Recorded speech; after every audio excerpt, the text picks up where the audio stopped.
Salut à toi, bienvenue sur Shark Fitness. Aujourd'hui, on va parler de cette photo-là et cette photo-là. Et je vais t'expliquer un petit peu ce qui différencie les deux. Qu'est-ce qui a fait que j'ai deux physiques différents. Mais avant toute chose, je t'invite à t'abonner, évidemment, pour pouvoir suivre toutes les nouvelles vidéos qui vont sortir. Si cette vidéo te plaît, si tu as des questions, tu mets un like et puis tu peux commenter. Deux photos complètement différentes, il y a quelques années qui les séparent de mémoire. À gauche, je faisais 115 kg pour 1m87. À droite, à peu près 95 kg pour 1m87. Ça n'a pas bougé. J'ai été étonné de constater qu'effectivement, il y avait pas mal de points communs finalement pour deux physiques complètement différents. Est-ce que c'était l'entraînement? Oui, l'entraînement était un petit peu différent, mais je pense pas que ce soit la cause principale de ce changement de physique. Je pense que l'entraînement a été justement une conséquence de la différence en fait entre les deux.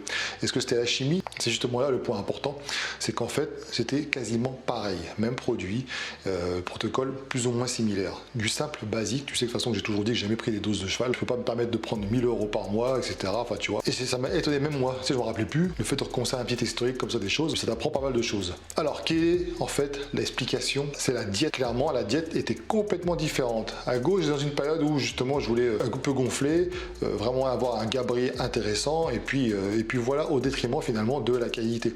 Comme tu peux constater, gonflé de flotte, gonflé, hein, c'est impressionnant quand même, 115 kg.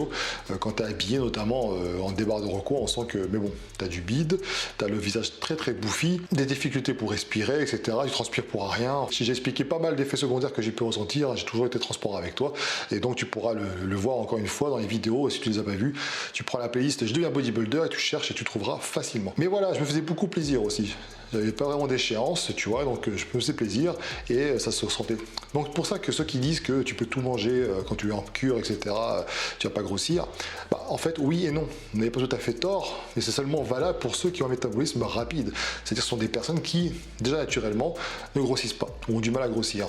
Donc ces gars-là, quand ils vont s'entraîner, ils vont prendre des produits, ils vont avoir les bénéfices des produits, et puis ils pourront toujours continuer à bouffer ce qu'ils veulent finalement, dans la majorité des cas, ça peut parfois changer, les mecs ils vont rester propres. Et c'est vrai qu'on en voit sur les réseaux sociaux des gars qui ont la chance, ou pas d'ailleurs, par rapport à la santé, mais bon, de manger ce qu'ils veulent et ne grossissent pas. Avant, moi, j'étais comme ça, et ouais, t'as du mal à y croire. 67 kg, ce n'est pas parce que je ne mangeais pas, c'est parce que justement je bouffais énormément, mais mon corps, voilà, j'étais hyper actif, je faisais beaucoup de sport, mais en plus de ça, j'avais un métabolisme qui était au taquet, quoi.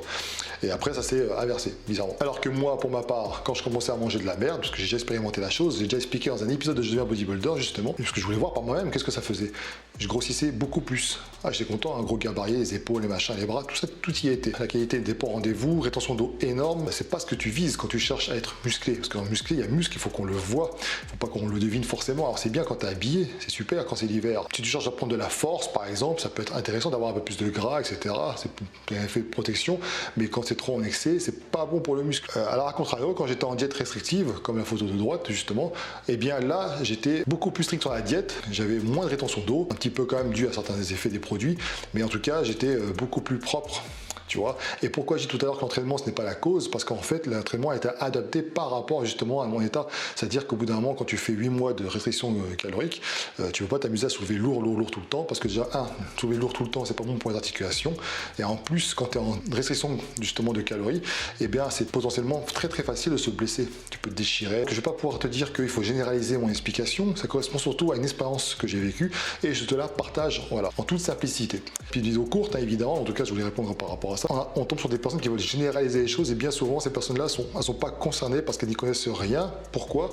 Parce qu'elles n'ont pas vécu, expérimenté les choses. Elles ont juste des a priori, des machins, etc. Et puis comme il est très très facile de commenter sur internet, on peut colporter des fausses idées comme ça. La diète est extrêmement importante. C'est pas pour rien que les body, la majorité de ceux que je croise qui sont sérieux, préparent leurs plats, etc. Ils ont beau prendre des produits, etc. Parce qu'ils savent très très bien que de toute façon, ceux qui visent justement les compétitions, la différence se fait dans l'assiette aussi notamment. Petite question pour toi d'ailleurs, tu préférerais être comment du coup? En mode vraiment gros gabarit, que quand tu es habillé on voit vraiment le mec impressionnant, ou est-ce que tu préférais limite perdre un petit peu de volume quand tu es habillé, mais avoir une qualité de ouf, abdos, etc., un peu plus de rondeur, de définition musculaire? Dis-moi dans quel camp tu te situes et puis dis-moi surtout pourquoi, ça m'intéresse de savoir. J'étais sur la chaîne de Jem Core DZ, j'ai eu l'honneur d'être invité sur sa chaîne pour partager un petit peu un moment avec lui, et si tu veux en savoir un petit peu plus sur moi, n'hésite pas à aller voir sa vidéo sur sa chaîne. Bon allez, ciao.